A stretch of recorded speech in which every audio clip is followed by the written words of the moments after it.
The Mike Wagner Show is powered by Sonic Web Studios. If you're looking to start or upgrade your online presence, visit www.sonicwebstudios.com for all of your online needs. Sonic Web Studios specializes in custom web design, app development, social networking, search engine optimization, domain registration, email marketing, online stores, and more. Since our birth, we have been designing and developing immaculate websites and providing web solutions which are a cut above the rest. As a leading web designing enterprise, we have a team of extremely talented web designers who are well-focused and have the experience of working on multiple web developing platforms such as PHP, Magento, custom WordPress, and more. Sonic Web Studios has been helping businesses of all kinds, whether big, small, established, or startup, impress their audiences with exemplary web solutions. We don't just create beautiful and functional websites. We give you a complete online solution with the main goal of enhancing your yearly revenues. We aim to give your business the online exposure and brand acknowledgement that will help you in achieving increased conversions leading to profitable sales. Call 1-800-303-3960 or visit us online at www.sonicwebstudios.com to get started today. Mention the Mike Wagner Show and get 20% off your project. Sonic Web Studios. Take your image to the next level. Hey everybody, it's Mike from the Mike Wagner Show. It's time to give a shout out to our official sponsor of the Mike Wagner Show, international award-winning author Mian Mohsen Zia. If you love fast-paced mysteries, then you'll love Missing by Mian Mohsen Zia. Available on Amazon in paperback and ebook. Missing is fast-paced and intriguing with an unforgettable twist. It takes place in 4 countries with 2 strangers and 1 target where truth is an illusion and those you love will be the first to go missing. It's available in paperback and ebook on Amazon. Missing by Mian Mohsen Zia has garnered great reviews and is even loved by Hollywood celebrities including Joanna Cassidy, Forbes Riley, and many others. So grab your copy today. Order Missing by Mian Mohsen Zia, now available at Amazon.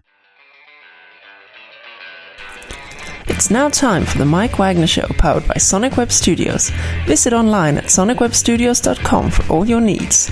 The Mike Wagner Show can be heard on Spreaker, Spotify, iHeartradio, YouTube, iTunes, Anchor FM, Radio Public, and the MikeWagnerShow.com. Mike brings you great guests and interesting people from all across the globe. So sit back, relax, and enjoy another great episode of the Mike Wagner Show.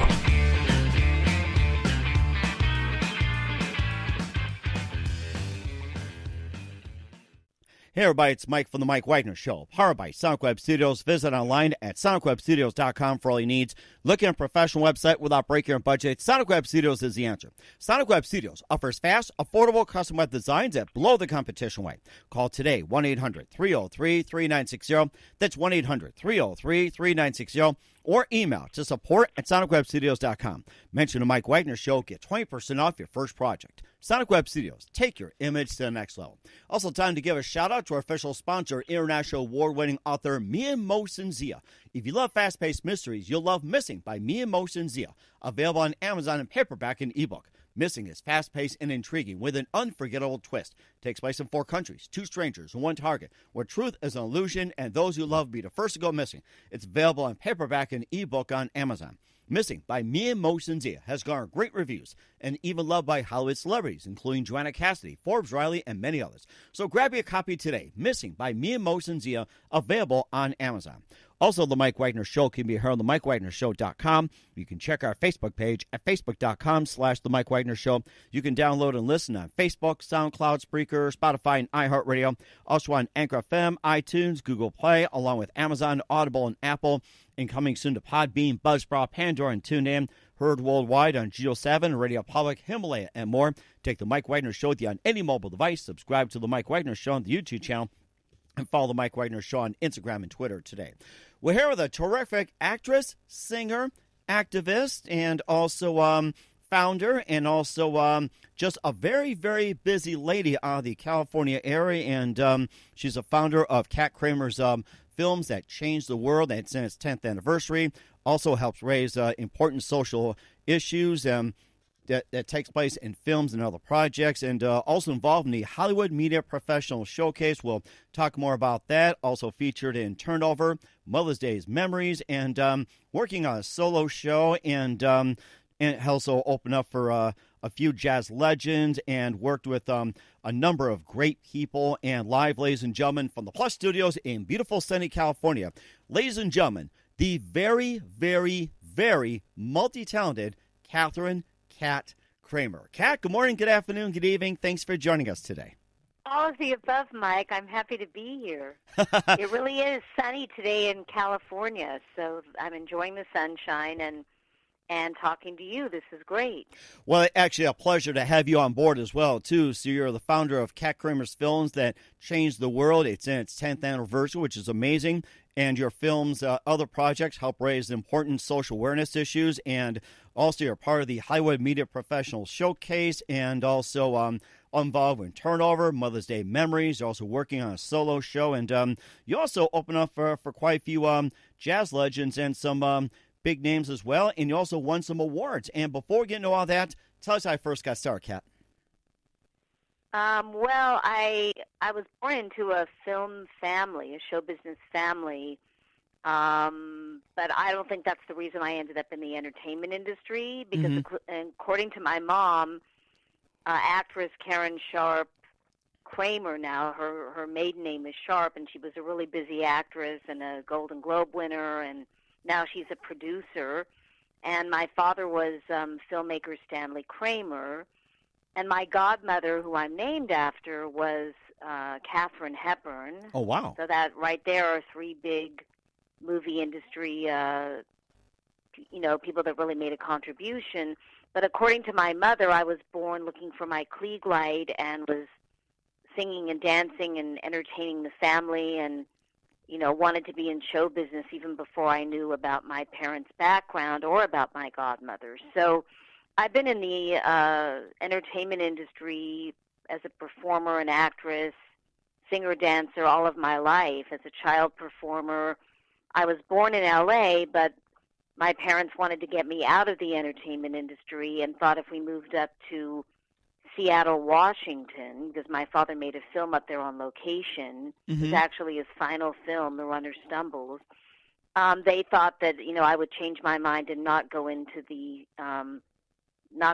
family profession, but that didn't happen. I became even more bitten by the bug because Seattle has quite a bit of theater there next to New York and Chicago. It's probably like the leading theater community in the country and also very progressive musically. A lot of rock bands started there, and a lot of just music and arts in general originate from Seattle. So I've been in the business all my life and spent time in New York and was working as a professional from an early age and moved back to L.A.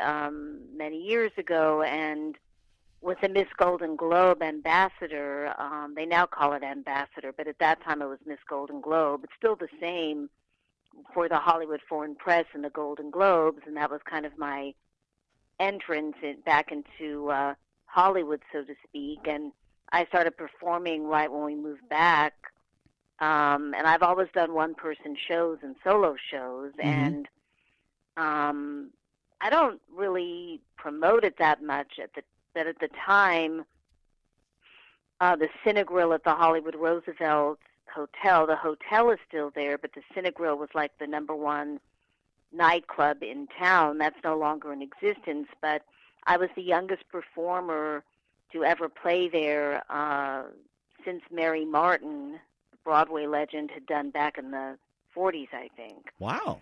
I'm not sure the years that she played there, but I had two sold-out one-person shows. They were like cabaret shows, but no, I didn't stick to a cabaret format. So I've always been an actress, singer, dancer, and started actually dancing. So that's pretty much how I got started, was just being in the arts and entertainment, in many wearing many hats, not just acting. And now, of course, I'm writing and producing and developing content and eventually want to direct like my father did, but I don't think I'm quite at that point yet. I'm still trying to get, projects out there from a producing standpoint. And on Turnover, the film you mentioned, which I'm very proud of, I'm one of the stars of that. I'm also a co-producer on it.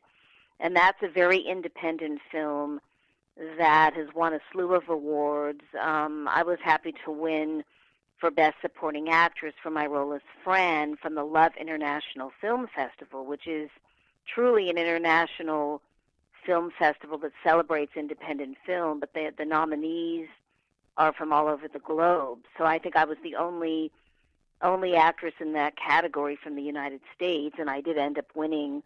And then the film had a theatrical release, and it was going to be going wide, and then COVID struck, and so Turnover was eventually launched during the pandemic on Amazon Prime, and we had a 100% rating on Rotten Tomatoes, and tons and tons of fans of the film and support, more than a lot of films that have big theatrical releases. So even though it was sad that we didn't have a wide release because of the pandemic, more people discovered it on Amazon Prime than they probably would go see it at the theater, because it's a very little engine that could movie about diversity and inclusion, and it also has been moved now to like other platforms, but it launched on Amazon Prime, so that is the main place that people discovered it.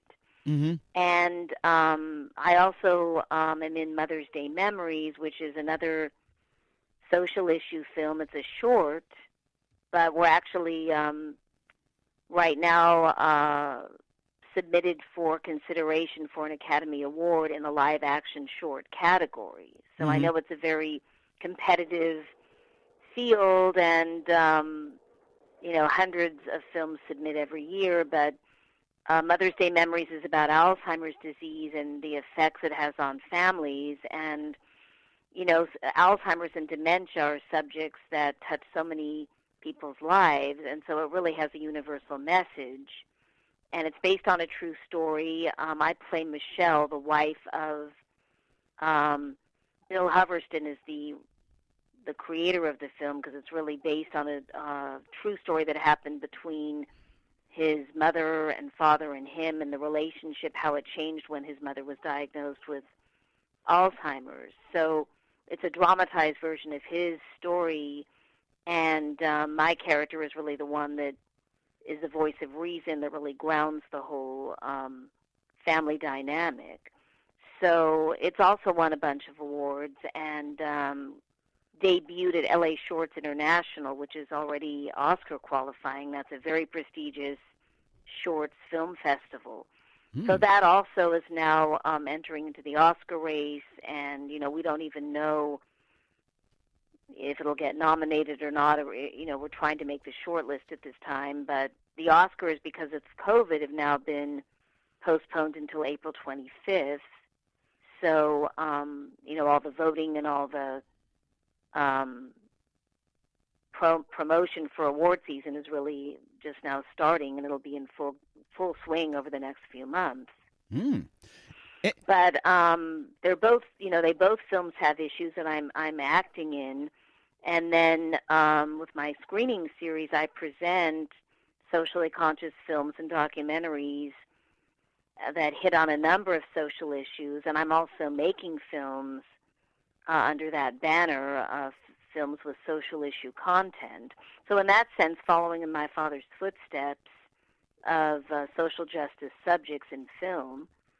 But he didn't make documentaries, and today it seems a lot of the films that really focus on the issues and bring them to the public's awareness and really, are not afraid to tackle the issues are done in the documentary genre. So I'm going into that myself, but I'm also making fiction films, television content, a lot of projects in the animation space. I've got a pretty full slate of projects I'm developing. Wow. Yeah, and the interesting thing, Mike, about Turnover, as I mentioned earlier, we have talent in there that has disabilities. In the script originally, two of the supporting roles were written as Down syndrome characters, and so we cast Down syndrome actors in those roles. Mm-hmm. But I advocate on my own. I advocate for the deaf community and the disabilities community. One reason for that is because I played Helen Keller on stage when I was 11 years old and ended up winning a theatrical award in Seattle for Best Actress. Wow, amazing. And of course, Helen Keller was blind, deaf, and mute, so I really, relate. I mean, it made an impression on me that she didn't have those senses, and yet, she became such an icon and paved the way for, people with disabilities being able to communicate with Braille and also American Sign Language. So also my father cast a lot of the real people in his films. For instance, he made a film called A Child is Waiting about mentally retarded kids and children with Down syndrome, and he cast, real Down syndrome and retarded children in the roles. They weren't even actors. So that made me very sympathetic to authenticity in casting. Mm-hmm. And in turnover, because I advocate a lot for the deaf in entertainment, and I've done a lot of work along with, people that founded Deaf West, and I work a lot with bringing awareness and accessibility to the entertainment industry, and have films open captioned for my screening series, and invite, deaf talent to come and participate and experience a screening with a Q&A. And I have had ASL interpreters for the past, going on almost since the founding of my series. I mean, I started doing it midway through, but I've kind of been on the leading championing that in Hollywood, because there's just so much talent in the deaf and blind community that are actually, especially in the deaf community, that are actually creating content, but they never have a chance to be involved with mainstream audiences. Mm-hmm. And so I always make sure that they're accessible. Well, when I got cast in Turnover and they brought me on as a co-producer, the director, co-writer Linda Palmer asked me, did I think, since we had two Down syndrome characters, would it be a good idea to also include a deaf character? And I said, yeah, that would be great. So she rewrote the script for that character. Julie, when you see the film, you know who I'm talking about, Mm-hmm. was a hearing character originally, but she turned it into a deaf character. And I said, but you have to cast a deaf actress in the role. You can't take an actress that was already somewhat cast in the role and then have her pretend to be deaf. You have to actually have a deaf actress. So I was involved with the sessions, the audition process, and cast Raquel McPeak, who's a deaf actress, in the role. But that's so much now becoming more a part of the mainstream. I mean, there's films like Sound of Metal on Amazon, which is in the running now for Best Picture, Best Actor, Best Supporting Actor, and that's all about a rock musician, a heavy metal musician who loses his hearing and has to then learn American Sign Language and become a part of deaf culture and actually,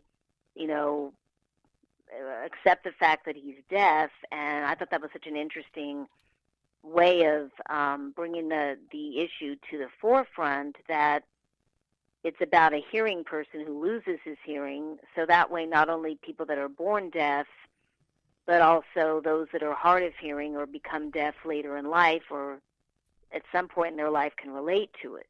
Mm-hmm. And but I was, have to say, very much at the forefront of not just including the deaf community in projects where there's deaf characters and making it accessible for them, but making sure that they have a chance to see a film and experience a panel or a Q&A, which I moderate, even if the subject of the movie is not about the deaf culture or doesn't have any deaf characters. Mm-hmm. And one example is Lily Tomlin, who's the ambassador for my screening series, she's also my performing idol. made a film, Grandma, a few years ago. I think you might remember that. Mm-hmm.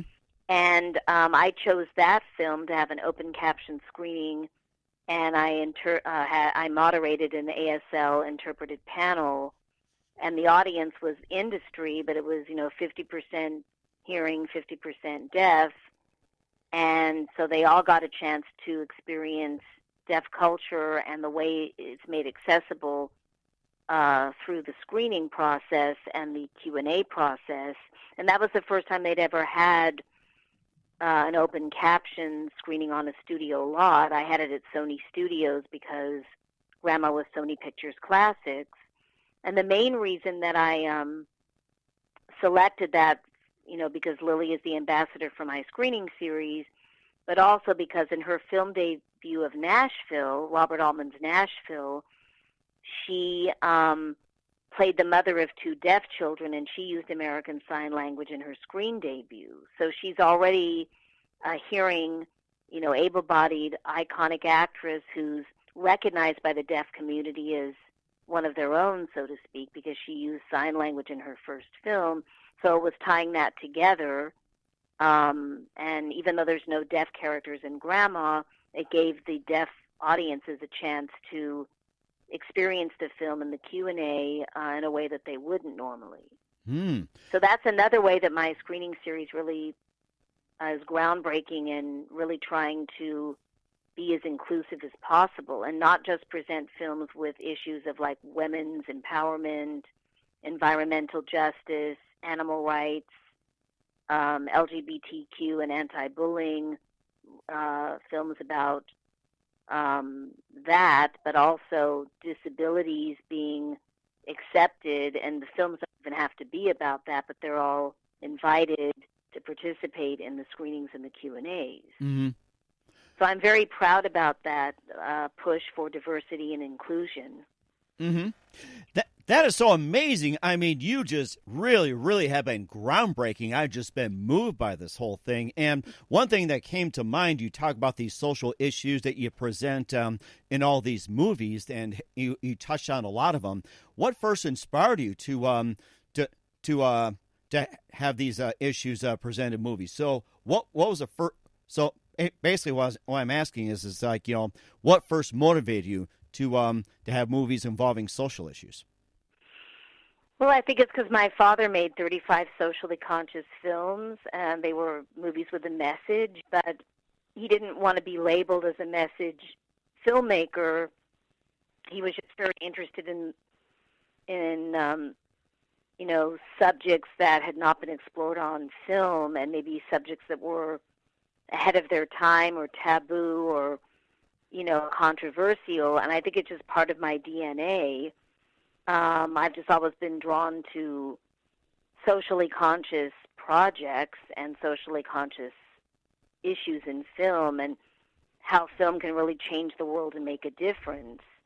And my screening series, I founded it in 2009, so it actually is a little bit over 10 years, but because of the pandemic, I wasn't able to officially celebrate the 10th anniversary, which I kicked it off in 2018, but I wanted to, because I've had 10 installments, but I wanted to have the 10th anniversary, which really was last year, officially continue on as a mini film festival. And because of COVID, I wasn't able to do it, so it's been postponed until this year. And my very first screening was in 2009 during Women's History Month for only 100 people, primarily female. We had a few male, but I wanted to focus on the women's equality issue. And the film I selected was Yentl, which is not a documentary, but it was Barbra Streisand's pioneering movie where she really, broke the glass ceiling for women behind the camera, where she directed, wrote, starred in, produced, and also sang all the songs. I mean, it was a groundbreaking film. It was also very much about women's equality. So that's the reason I selected that for my kickoff. And then the second film I presented was The Cove, which won. It ended up winning Best Documentary Feature. Nice. And I had something to do with that because I got behind the campaign. That was all about the dolphin slaughter in Taiji, Japan. Oh, and, yes. Oh, my gosh, very, yes. very, very famous film. But the Academy voters, as you may know, are a little bit different than all the other guilds. And a lot of the voters in that documentary branch and the voters at large that were voting for that in that category didn't want to see the animal cruelty and the slaughter because there's like 5 minutes worth of. It's pretty hard to watch, but I mean you have to if you're going to see the film and get the message. So right. What I did was I invited all those members to this I had a big, huge screening event. It was really the DVD release for the film on the West Coast, and all the filmmakers flew over. They weren't even scheduled to be in town yet because the Oscars was about a week or so later, but the voting was ending like the next day.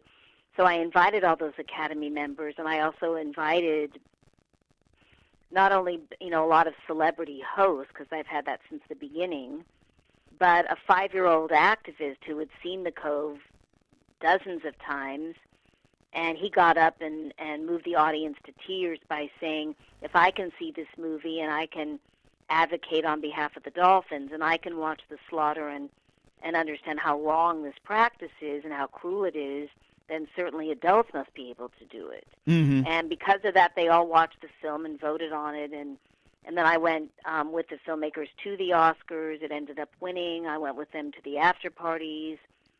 And about a week later after it, or maybe it was less than a week, but it was a few days after The Cove actually won, they had done a sting operation at the Hump restaurant in Santa Monica, which was a pretty popular restaurant, but they believed it was serving whale meat illegally, and so they performed a sting operation, and it was exposed, and so we shut down the Hump restaurant by having a protest out in front. Wow. And it got worldwide coverage, and so from then on, my cinema series, which just started with 100 Women for Yentl, when I followed it with The Cove for the second screening event, now it was on the map, and my third one really brought it home.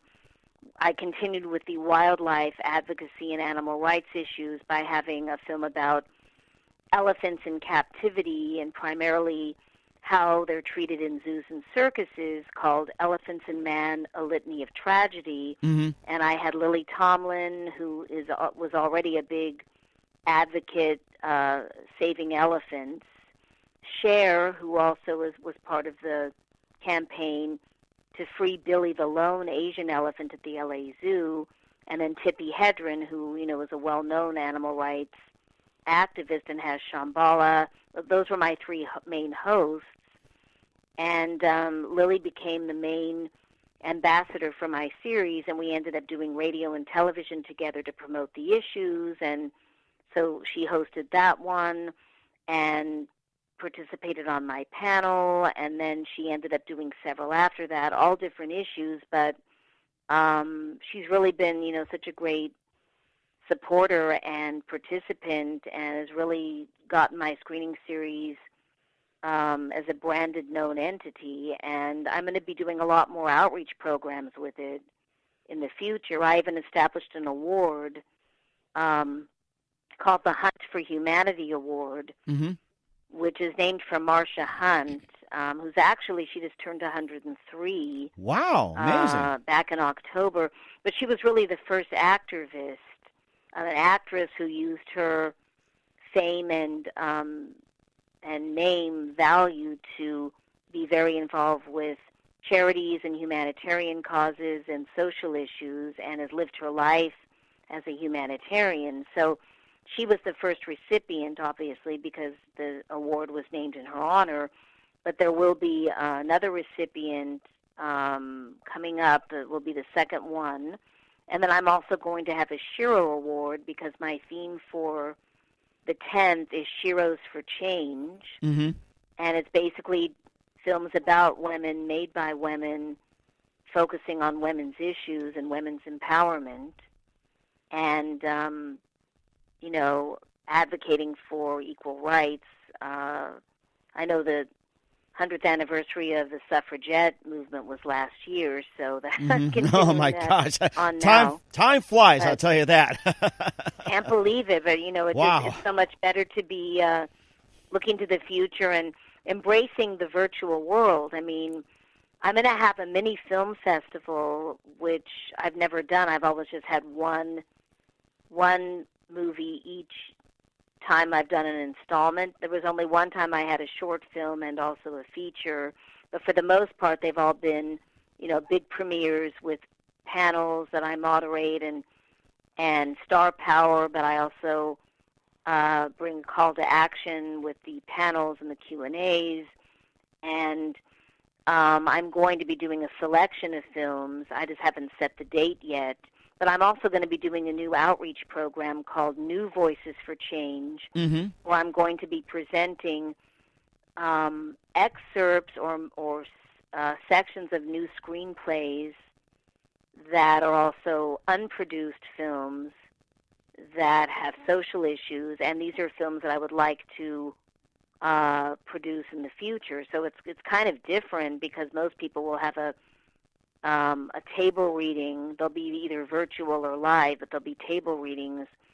Most organizations have had hosted table readings for famous plays and famous movies to raise money, but I'm going to be doing it backwards, having new works, new voices for change, writers that, really explore social issues in their scripts, and then these films will eventually, hopefully, be funded and get out there through my screening series. But I'll probably direct the table readings and also play a role in them.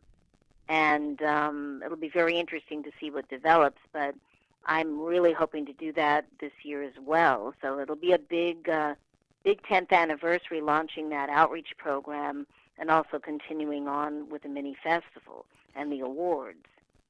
Wow. So, I really would like to do that by December 2021 and kind of announcing it here because it hasn't been officially announced yet. And, of course, we'll talk more about that as well, too, and also your Hollywood Media Professional Showcase. And before we talk about that, just one more thing that just popped to mind here. Of all the social issues that you had addressed during your time with movies and everything, what issues would you say or issue you consider the most challenging, and what are some of the issues that have not been addressed as of yet? Oh, that's a great question. Well, I'm always trying to focus on films that have issues that I haven't addressed yet, and there's just so many issues out there. Certainly environmental justice and the climate and saving our planet and the wildlife protection and conservation would be an ongoing, it's always a big challenge, but that would be an ongoing issue. And also, the issue of homelessness, which is becoming even more and more of a problem. I'm actually addressing that issue in my new solo show, but that's still in development. Okay. But I would like to, there's been a number of films that have come to my attention, and new ones, obviously, that are, in the process of being completed that deal with the homeless issue. And that's been a topic that, has been as I mentioned, something that has never really been solved properly. So I would love to present that, the homeless issue, in either a film or a series of films. Mm-hmm. And also continuing on with disabilities, because I focus so much on deaf rights, but I would like to explore films that are also about other disabilities and, the authenticity of casting. There's a film called Cinemability, which is made by a woman filmmaker who is disabled named Jenny Gold. And this film traces the history of disabilities in media and in film and television since the early days of the medium. And I will present that film at some point, and it's already won a number of awards. But Wow. A couple of my father's films are in there because he also made The Men, which was Marlon Brando's debut, where he played a paraplegic. Amazing. And my father cast real paraplegics in the other roles. And also in Ship of Fools, he had a Michael Dunn was a little person. And then, of course, A Child is Waiting, which I mentioned previously. But Ship of Fools and The Men are both featured in Cinemability, as are a lot of films, from The Miracle Worker to Ray to My Left Foot, films and content that shows disabled characters. So I think that that's definitely one that I need to focus on and bring in more films that hit on those issues. Mm-hmm. And, of course, those are just two of the ones. Wow, that is amazing. I love to have it back on before December 2021 and talk more about that. We'll also talk about the Hollywood Media Professional Showcase, your work in progress solo show, and a lot more. But first, listen to The Mike Wagner Show at themikewagnershow.com, powered by Sonic Web Studios. Visit online at sonicwebstudios.com for all your needs. Look at a professional website without breaking your budget. Sonic Web Studios is the answer. Sonic Web Studios offers fast, affordable custom web designs at below the competition way. Call today, 1-800-303-3960. That's 1-800-303-3960. Or email to support@sonicwebstudios.com. Mention the Mike Wagner Show. Get 20% off your first project. Sonic Web Studios. Take your image to the next level. Also, time to give a shout-out to our official sponsor, international award-winning author Mia Mohsen Zia. If you love fast-paced mysteries, you'll love Missing by Mia Mohsen Zia. Available on Amazon in paperback and ebook. Missing is fast-paced and intriguing with an unforgettable twist. Takes place in 4 countries, 2 strangers, and 1 target, where truth is an illusion and those you love be the first to go missing. It's available in paperback and ebook on Amazon. Missing by Mia Mohsen Zia has garnered great reviews and even loved by Hollywood celebrities, including Joanna Cassidy, Forbes Riley, and many others. So grab your copy today. Missing by Mia Mohsen Zia, available on Amazon. Also, The Mike Wagner Show can be heard on themikewagnershow.com. You can check our Facebook page at facebook.com/The Mike Wagner Show. You can download and listen on Facebook, SoundCloud, Spreaker, Spotify, and iHeartRadio. Also on Anchor FM, iTunes, Google Play, Amazon, Audible, and Apple. Coming soon to Podbean, Buzzsprout, Pandora, and TuneIn. Heard worldwide on Geo7, Radio Public, Himalaya, and more. Take The Mike Wagner Show with you on any mobile device. Subscribe to The Mike Wagner Show on the YouTube channel, and follow The Mike Wagner Show on Instagram and Twitter today. We're here with actress, director, activist, and just about everything under the sun, Katharine "Kat" Kramer here on The Mike Wagner Show. She's the founder of Katkramer's Films That Changed the World in its 10th anniversary, and talked really in depth about all the films that she's worked with, and also addressing a number of issues. And also, she's been in some films. We'll get to that, but we'll also talk about the Hollywood Media Professional Showcase, which you're very proud to be in. And tell us all about that, and how'd you first get started with it? Well, thank you so much for mentioning that, because I'm sure you'll be very interested. The Hollywood Media Professionals is actually the new name of Pacific Pioneer Broadcasters. I'm sure you must be familiar with them, and actually you should be a member, Mike, if you're not already. Oh, really?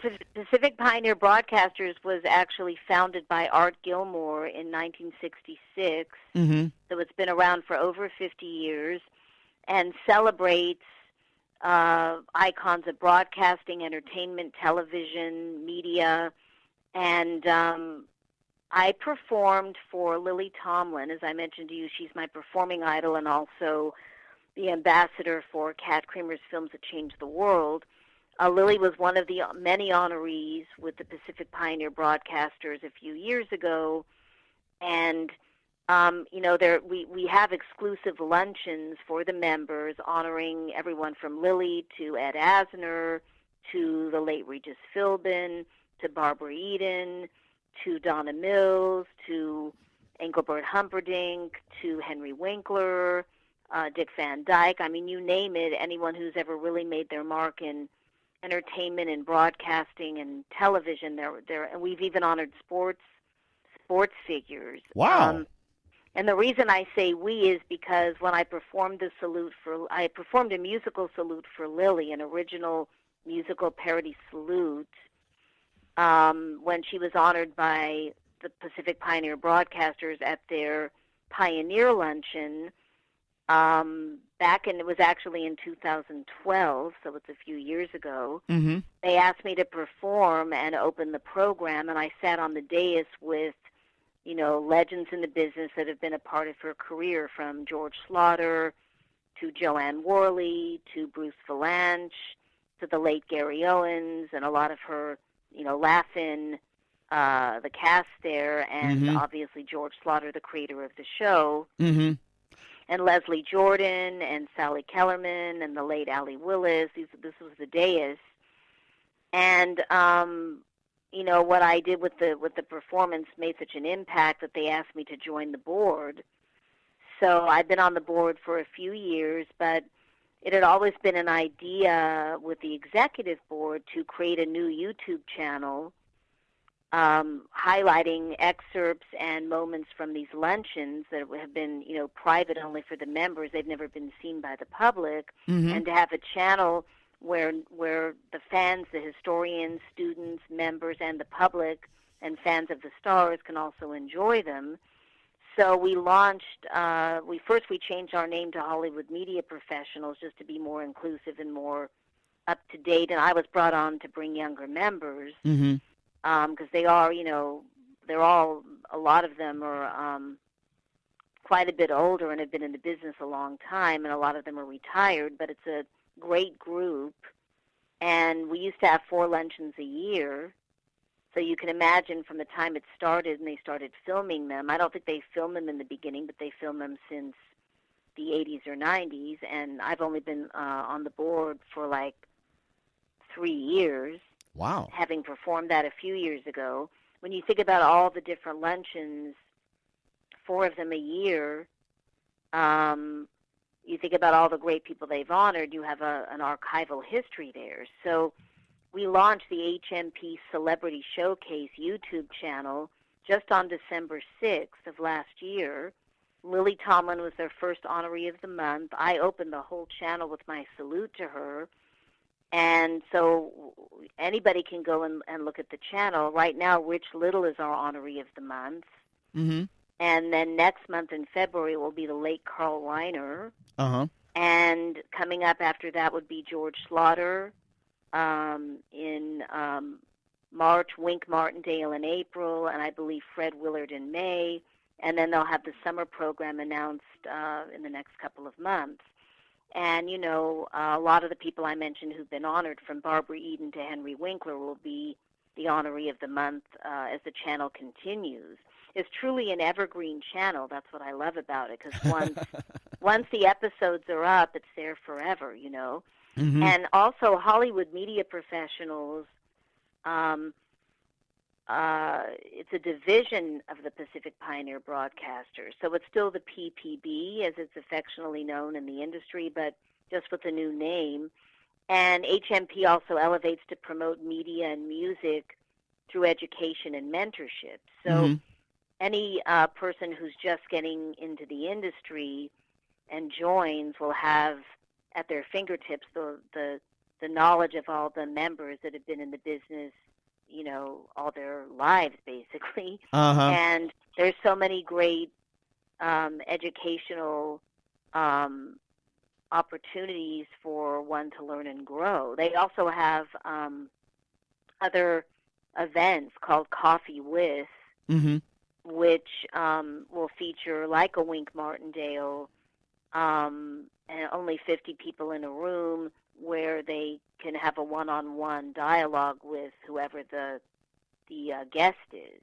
However, when the pandemic happened, as you can imagine, there were no luncheons, no Coffee With, nothing, and this was the only way that we could keep the Hollywood Media Professionals alive, was by creating this new channel, which is totally free.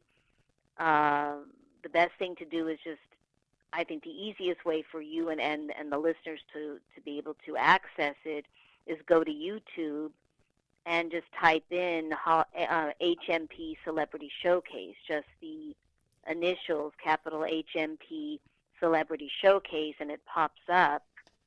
Also on the website, there is a link and a press release about it, and that's hmpwebsite.org.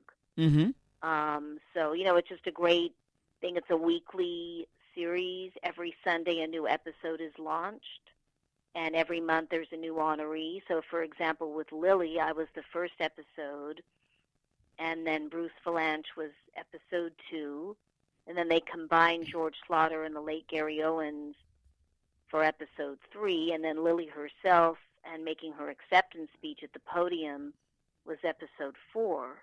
Mm-hmm. So at the end of each month, the honoree, whoever the honoree of the month is, will be accepting the Art Gilmore Award and making their speech. So it's really an insider's look to what being part of the Hollywood Media Professionals is, and also encourages new members and is also an educational resource for those in the industry, and the public at large can enjoy these. So I'm just really happy to be a part of it. And I'm really proud that I was the kickoff episode as well.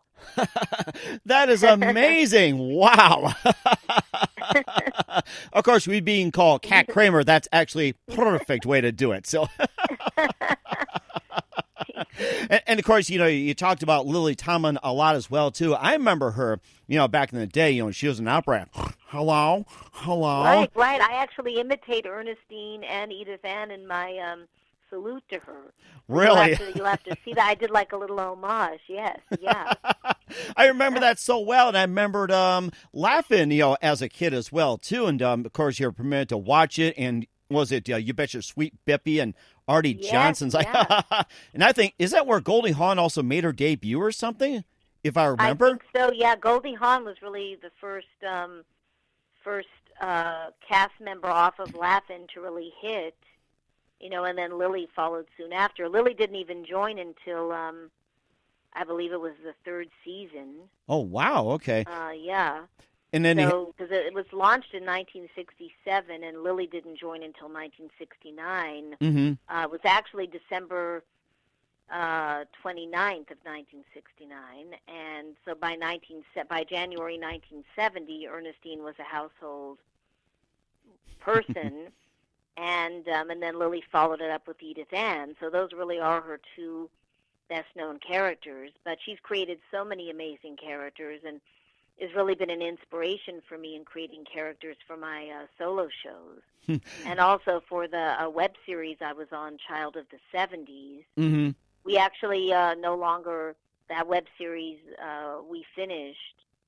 It was only on for 5 seasons, but I was able to create multiple characters in seasons 3, 4, and 5. Mm-hmm. Wow. But anyway, for anyone in the entertainment industry or broadcasting, HMP Celebrity Showcase is the place to go to really have like a Friars Club, experience watching these amazing speakers on the dais, and then leading up to the honorees' remarks. And I was the only one to do any kind of musical numbers, really. So my musical salute to her, and she's not even a musical star, but mm-hmm. I don't want to give too much of it away. You really need to see it. Lily is also very proud of it because she's never had anyone perform or create a salute for her quite like this. Wow. And I do specialize in parodies, and I mentioned that my godmother was Katharine Hepburn, and I have a whole song that I have in my solo show, but it's also a standalone piece called Katharine with an A, that I imitate her in there as a character, Auntie Kate, mm-hmm. because she always spelled her name with an A, Katharine, and I'm also Katharine, and she says, you'll be forever telling them spell it with an A. So I did a parody of Liza with the Z called Katharine with an A, in my debut of this solo show, and I'm continuing that song on, which is me and my godmother dueling, who's going to outdo the other, spelling the name with an A. So, and that's kind of why I go by Kat, because people knew her as Kate Hepburn, but also close friends knew her as Kat. Mm-hmm. And so I've always just called myself Kat because unless they spell it with a C, it's very hard to misspell cat, K-A-T. Mm-hmm. So And I still like mine as an A. I also am a cat person. I love cats, and I'm developing a project about shelter pets, and it's an animal rescue project, and a cat is the star character. But oh my gosh, that's so perfect. Yeah, it is perfect, right? Yeah. And of course, with all the projects that you're in, we'll talk about your solo show, and it's going to be very interesting. So yes. Well, definitely. I quoted Artie Johnson, and we love you up there. Yeah, he just passed away not too long ago. So oh, he's still one of my favorites. And don't forget we got to mention Ruth Buzzy as well too. It's like she was like another hit on the show. Ruth Buzzy, yes, how you like that? Yes. And of course, I can still imagine her. It's like, you didn't include me, and she's hitting me on the head with a purse still. I can feel it. Ow! Yeah, she was so much the spirit of laughing. It's amazing. And it's amazing to have performed that also, because with George Slaughter sitting there on the dais that I shared the dais with him, and I was the youngest person on the dais, but to be able to open the whole tribute to Lily with this salute was quite an amazing moment in my life and career I'll always remember. And I'm so happy that it's on the channel now for everybody to see, and be actually on a channel that represents Pacific Pioneer broadcasters now called Hollywood Media Professionals. Mm-hmm. That is very amazing. We'll talk about your solo show in just a few minutes. You listen to The Mike Wagner Show at themikewagnershow.com, powered by Sonic Web Studios. Visit online at sonicwebstudios.com for all your needs. And also brought to you by our official sponsor, international award-winning author Mian Mosin Zia of the book Missing, available on Amazon in paperback and ebook.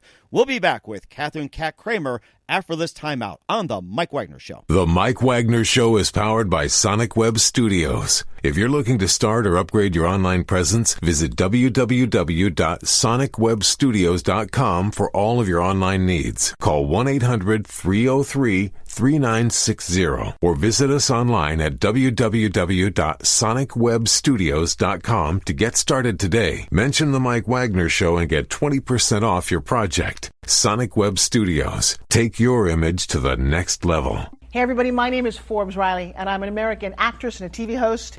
And I was delighted when I got my copy of Missing, which is Extraordinary Relation of Ordinary People, based on a real-life relationship. It's well written. It's amazing.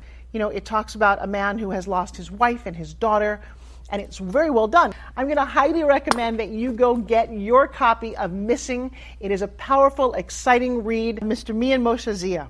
He is the author of Missing. And I want to give a big shout out and a kiss all the way halfway around the world to my dear friend. Check him out at Mia's website. It's called www.miamoshenzea.com. Missing, available on Amazon. Again, I'm Forbes Riley, and I will see you again soon. Bye-bye. Hey everybody, it's Mike from The Mike Wagner Show. The Mike Wagner Show can be heard on over 30 podcast platforms, including Facebook, SoundCloud, Spreaker, Spotify, iHeartRadio, Anchor FM, iTunes, Google Play, Amazon, Audible, Apple, and more. Coming soon to Podbean, Buzzsprout, Pandora, and TuneIn, where The Mike Wagner Show interviews great guests, cool conversation, lots of laughs, coffee, and more. Take The Mike Wagner Show with you on any mobile device. Subscribe to The Mike Wagner Show on the YouTube channel, and follow The Mike Wagner Show on Instagram and Twitter today. Hey, this is Ray Powers. And if there's one thing you can count on in these unpredictable times, it's that you're in good hands getting some great radio, courtesy of The Mike Wagner Show.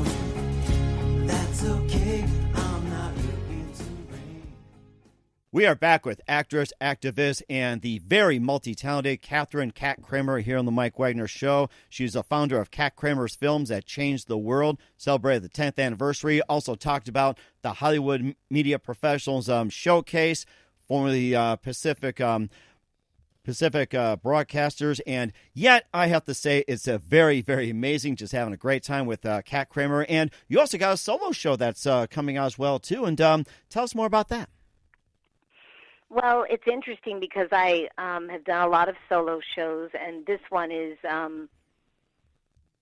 was developed through Los Angeles Women's Theater Festival, which is the only theater festival in LA that's developing women's solo shows, and actually their mission is to, create and give a showcase to solo performers around the world, but all females. So, and I actually joined the advisory board for them, and I also debuted my solo show at the Actors Gang in Culver City through Los Angeles Women's Theater Festival, and it's called My Duet with Mick, and it is about my dream of singing a duet with Mick Jagger because Oh, wow. he's my ultimate idol.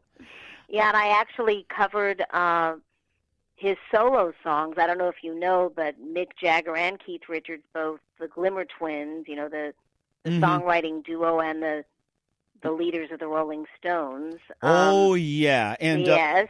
And of course, many of us grew up with them as well, too. And I had the privilege of seeing them in Alpine Valley, I think, when they were Steel Wheels tour. It's like, once you've seen the Rolling Stones, you've seen just about... Tours. Yes, that's right. And a very funny story, just wanted to share it as well, too. I worked with a guy at a radio station back around the Chicago area. I was enjoying a day off, and he called me up, and I thought, do I have to fill in again? And he asked me, what are you doing? I says, nothing. He says, I have an extra ticket to go see Rolling Stones. You want to go? And I'm like, sure, why not? How much? What do I got to do? Just buy us some beer, and you get a free ticket. It's like, okay. So we go up to Alpine Valley in Wisconsin. He's the one that drove, and my job was to buy the beer, and that was it. We got in, great show, and that was it. It was because his girlfriend's best friend couldn't make it. So here we are. It's like, you're so lucky. Wow. and I just pay for a price of beer. I've never missed the Stones. Well, I've been going to see the Stones. I've always been a huge fan. In fact, my father used to get me Stones records and CDs, and that's how I ended up loving them, because I've always been into all kinds of music, but I love classic rock and roll, but the Stones have always been my leading band, more than the Beatles or the Who. I'm very much into British Invasion, classic rock, the real rock, as I call it. Not, I don't want to get into that, but anyway, there's nothing better than the Stones or a Stones concert. And I've always felt that Mick Jagger himself was underrated as a lyricist and a songwriter, because he's produced and written a lot of his own solo recordings through the years. So has Keith Richards, but Keith has only had 2 solo albums. Mick's had many. And I've always felt that he was underrated just on his own as a songwriter. So I covered a lot of songs that are obscure that no one's ever covered from some of his solo albums, and I've covered a few obscure Rolling Stones songs and one Keith Richards solo song, and put together an album called Gemstone, which is still coming out. It's still not finished. I've been working on it for a while, and it's gotten some airplay, but I wanted to see if I could, build a solo show around it, but I wasn't necessarily keen on singing the songs from the album in the solo show. So, but I wanted to have some kind of a journey on stage about my quest to get Mick Jagger to sing a duet with me, or at least play harmonica or something on my CD. So that was the genesis of the idea, and it grew into something much more, a fantasy kind of parody of The Wizard of Oz, where Mick is like the wizard. He's Sir Mick of Jagger, and that it's my quest. I go on Rolling Stones Road to Gemstone City to try and get to the great Sir Mick of Jagger to do a duet with me, and it's the journey of the characters I meet along the way. So wow, that's the show, but I'm actually revamping it and adding characters to it, and it's ever evolving. So the new incarnation of my duet with Mick, which may be called She's a Rainbow, which is also a Stones song, that will be debuting in the next 2 years. I don't have a date because I'm workshopping it.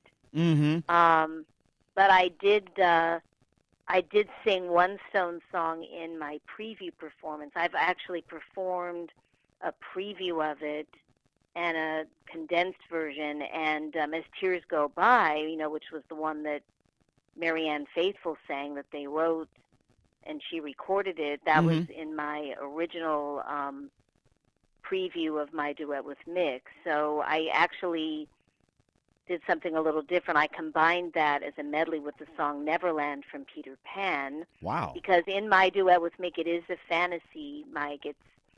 It's a parody of The Wizard of Oz. So, you know, Dorothy ends up going over the rainbow, but she's knocked unconscious. And really it's a big dream that she has. So this is my dream. It's like what I had in the preview performance was that there's an earthquake that knocks me out, and then I go into a dream sequence of going to Gemstone City over Rolling Stones Road. So wow. And everything in there was a Stones reference. All the characters. I play a character named Ruby Tuesday, who's a hippie chick, who's kind of Glinda the Good Witch. So you get the idea. But there's going to be a lot more characters, including a villainous character, not a wicked witch, but you know, one that causes me a little conflict on my journey. Dorothy. You have to have conflict. You have to have conflict, or I'm melting. no Don't story. melt me. Good. Oh my gosh! Yeah, I so can. You'll find out more as it evolves, but yeah, I'm very proud of what I did so far, and it's you know, looking up to Lily, who's the queen of the genre of one-person shows, and the first female to have a Broadway solo show with appearing nightly. She always workshopped all of her shows around the country before she brought them to New York or any main market, and so that's what I'd like to do as well. And I have a film project along with it, so we'll see what happens with that, how that develops. Wow. But yeah, that's definitely a labor of love. It sounds like a huge labor of love, and I can see Mick right now when you come to that big stage. I am Oz. Right. Well, you know, there's a Mick Jagger Center that he has his name on in London, which is an educational, connected to a school and a performing arts center, and I would love to perform my show there. And also at the Kate, which is the Katharine Hepburn Cultural Arts Center in Connecticut, is actually a performing arts center named after my godmother, and she's a character in the show, Auntie Kate, kind of the Auntie M, Auntie M, you know, counterpart in the parody. I would absolutely love to do the show with those two venues. And I have a whole list of venues I'd like to perform it at, but those would be two, I don't even want to say bucket list. I mean, just goals that it would fit there, and it would be great to have the experience of performing it at the space where two of the characters and the subject of my show has a presence. So that would just be amazing. It sounds amazing. And of course, you know, to be seen and determined, the Lion, the Scarecrow, the Tin Man, and don't forget Toto. Yes. Yeah, you're right. I have all kinds of ideas of who those characters will be, because I didn't show them in the first incarnation.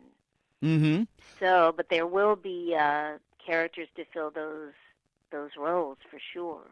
And that's so amazing. We're looking forward to all that, and I'm sure you got plenty of other projects. We'd love to have you back on before December of this year. You can talk more projects. What do you got in 2022? And if you want to do 23, that's fine as well too. And of course, lastly, where can we find all your films at? Where can we find Hollywood Media Professionals Showcase, and also Turnover Mother's Day Memories at? Where can we find those? Well, I have two websites, so there's content on there. One is katharinekatkramer.com, and the other website is for my screening series, Kat Kramer's Films That Changed the World.com. And eventually I'll combine them into one website, but for now I have two separate websites that have a lot of content. I also have tons of Facebook pages, and I'm on Twitter and social media. For Hollywood Media Professionals, they have a website, hmpwebsite.org, or the best place to find the channel, which is the most exciting attraction happening right now, because we can't have any in-person events, so everything's happening online with Right. the channel. Mm-hmm. You just go to YouTube and search for HMP Celebrity Showcase.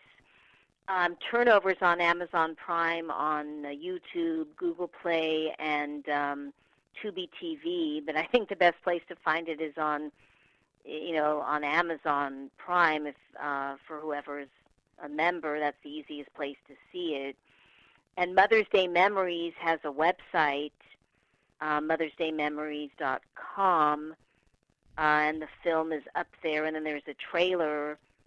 Is also on the social media and on Facebook under Mother's Day Memories.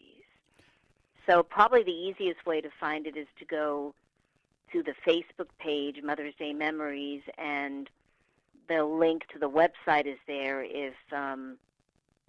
If anyone has a problem finding the website, there shouldn't be a problem, but because it is a Mother's Day Memories, there could be many websites with that title. It's probably best to find it through the Facebook. Mm-hmm. And we certainly will do that. Once again, we're with actress and also activist and director and very multi-talented Katharine "Kat" Kramer here on the Mike Wagner Show. Kat, very big thank you for your time. You've been absolutely amazing. And before we go, we'd love to have you back on in 2021 and beyond. And who do you consider your biggest influence in your career, Kat? Well, that's a great question. I don't know, because there's so many influences. Probably my godmother, Katharine Hepburn, Mm-hmm. and my mom, dad, and also Lily Tomlin. Now looking at where my career is going, I would say those are the biggest influences. Mm-hmm. But I've had so many role models and idols throughout my life that it would be hard to, I couldn't list all of them. Mm-hmm. But I'll just go with those for now. Those are the current influences. Mm-hmm. And very impressive as well. And what's the best advice you can give to anybody at this point? Well, right now, advice for what? Getting into the industry, or It can be advice in general. well, wear a mask, I guess, until the vaccines are, until they're, I take it very seriously. I know a lot of people that have lost loved ones to COVID, and I've lost a few friends myself. Mm-hmm. So that's the best just advice now. But to get into the entertainment industry, which I'm asked all the time, I would say you have to really want to do it, because it's a lot of work, and it takes all your 100% commitment and passion. And I would say create your own content is the best way of going. And don't wait for somebody to hire you. Create your own projects and follow your own vision. Mm-hmm. And that's very important as well. Once again, Katharine "Kat" Kramer here on the Mike Wagner Show. Kat, a very big thank you for your time. You've been absolutely amazing, very inspiring. Looking forward to having you again soon. Just keep us up to date. Love you back on. And once again, tell us about your upcoming projects. What's your website? How do people contact you? Where can people check out your works, including your movies and also the Hollywood Media Professional Showcase? Well, the best would be the website, Katkramer's Films That Changed the World.com and katharinekatkramer.com. And on Facebook, Katharine Kramer is it's actually Katharine "Kat" Kramer, but if you go to Katharine Kramer, that's my main homepage. So those would be the main places. Okay, that's very amazing. Once again, Kat, a very big thank you for your time. You've been absolutely fantastic. Looking forward to having you again soon. Do us a favor, keep us up to date. Love you back on in 2021 and beyond.